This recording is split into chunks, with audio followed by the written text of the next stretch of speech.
To cast screen to TV on Redmi A7 Pro, you can do this easily by opening the settings.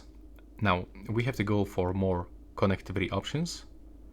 By the way, I just forgot to mention, make sure that you are gonna be connected to the Wi-Fi, the same Wi-Fi that you have on your TV, but also that you have enabled Bluetooth, because without this, there will be some problems.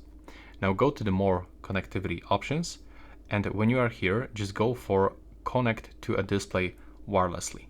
Now click on this switcher, and now you have to grab the remote controller of your TV, turn it on, and when your TV will appear over here, you will have to just click on it and be connected. But if it is not working for some reason, you can also try another method that will be available in the interconnectivity.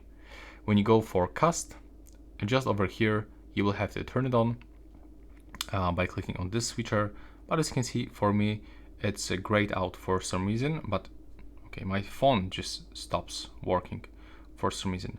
So I believe that I have to turn on all of those things. As you can see, now we got some kind of the lags. We have to accept all of those permissions. We have to turn on the Wi-Fi and location services. And now from here, you have to just select your TV.